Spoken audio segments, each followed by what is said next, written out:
શું તમે જાણો છો કે બીલીપત્રનો મહિમા કેટલો છે અને બીલીપત્ર ચડાવવાથી શું શું ફળ પ્રાપ્ત થાય છે? ચાલો આપણે જાણીએ. બીલીપત્રનો મહિમા. સદાશિવના લિંગ પર બીલીપત્ર ચડાવાય છે. આ બીલી પવિત્ર છે, બિલ્વ મંગલ છે. બિલ્વ ચડાવવાથી સદાશિવ સદૈવ પ્રસન્ન રહે છે, ખુશ રહે છે. તેની કૃપા ભક્તો પર ઉતરે છે.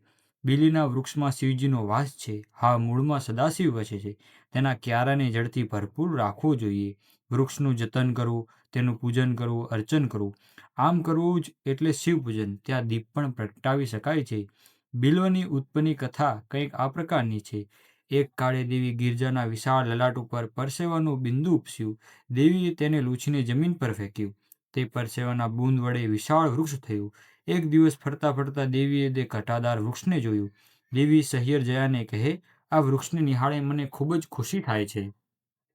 જયા કહે, હે દેવી, આ વૃક્ષ આપના પ્રસ્વેદ બિંદુમાંથી ઉગ્યું છે. દેવીએ તેનું નામ રાખ્યું બિલ્વ. બિલ્વના પાંદડા વતી ભગવાન શિવજીનું ભાવપૂર્ણ રીતે પૂજન કરાય છે. બીલીપત્ર મસ્તકે મુકાય છે. એમ કરનારને યમનો કોઈ ભય ડર રહેતો નથી. બિલ્વ વૃક્ષના મૂળમાં શિવ પાર્વતી વસે છે. તેના થડમાં દેવી દાક્ષાયણી, શાખામાં મહેશ્વરી, પત્રોમાં પાર્વતી, ફળમાં કાત્યાયની, છાલમાં ગૌરી અને પુષ્પમાં ઉમાદેવીનો વાસ રહેલો છે.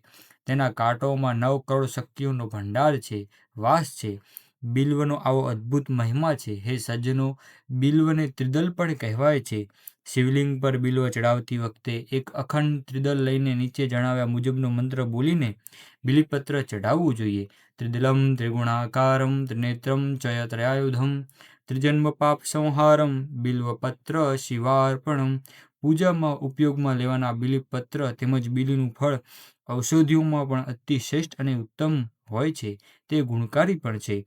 વળી બિલીનું ફળ યજ્ઞમાં પણ હોમી શકાય છે. તે અતિ પવિત્ર અને મંગલમય છે. આમ આપણે